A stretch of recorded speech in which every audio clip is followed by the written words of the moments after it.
Good morning, boss. Magre-resign na po ako. Bakit? Ayoko na ho. Hindi na ako masaya. Bakit yung mga bagong pasok mas mataas ang sahod sa akin? Tapos ako na tong pinapapasok mo ng Sabado at Sunday. Tapos binibigyan mo ng madaming trabaho kahit madaling araw pinapatrabaho mo ko. Kamusta ka naman? Okay nam. Baka pwede natin pag-usapan to, Dads. Ano ba ang gusto mo? Ang gusto ko, maging YouTuber na lang. Welcome sa aking YouTube channel. Bilang empleyado, nakakaubos ng lakas yung paulit-ulit. Siyempre, bubangon ka ng sobrang aga. Dapat maunahan mo yung mga tilaok ng manok. Kasi baka abutak ka ng sobrang traffic. Pag minalas-malas, malilate ka. Tapos sasalubungin ka ng boss mong galit na galit. Masisira ang araw mo. Mag-uubos ka ngayon ng 8 oras sa trabaho mo. Makakasama mo ngayon yung mga ka-workmate mong akala mong mga linta kung magsisisip-sip sa boss. Yung akala nila, pamamanahan sila ng kumpanya pag na-deads ang CEO. O kininayo, ang babait pag nakaharap, pag nakatalikod kung ano-ano nang sinasabi sa'yo. Tayo na. Ayun na nga, 8 oras mo silang makakasama. Pagkatapos, gabi ka na makakauwi. Sasalubong ulit sa lintik na traffic na yan. Pagdating mo sa bahay, wala ka na syempreng lakas. Tapos pagbukas mo ng refrigerator, wala pang makakain. O kininana, itutulog mo na lang talaga. At ito pa matindi, may biglang tatawag sa'yo ng madaling araw. Syempre yung boss mo, dahil nga daw may mali sa ginawa mo. Sa dinami-dami-dami ng oras, bakit ngayon pa? Maaga pasok ko bukas! At yun na nga, ulit na naman kinabukasan. Di ba? Masaya ba ako?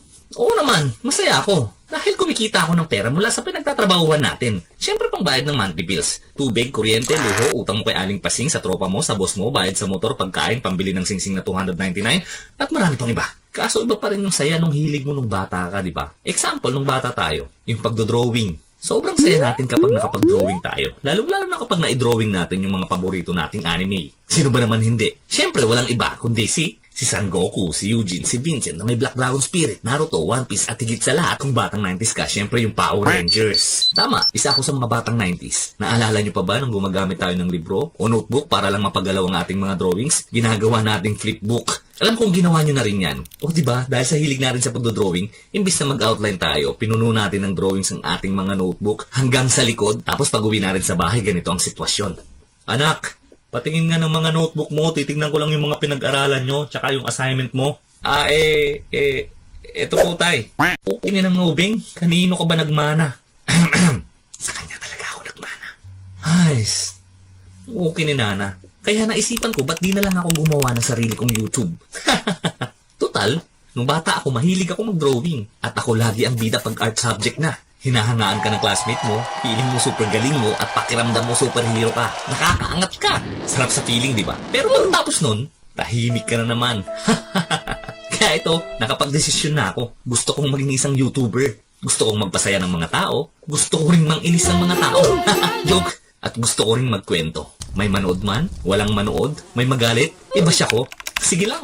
Importante, masaya ako. At ito ang gusto kong gawin. Ang mag-drawing. Ganyan nung bata tayo. Walang ibang iniisip, kundi maging masaya. Chill lang. Uy, Dads, tulog ka ng tulog. Nasa trabaho ka. Sorry, boss. Uy, sige na. Salamat sa panunood. Hanggang sa muli. Ciao. Ay, teka lang. Subscribe ka muna.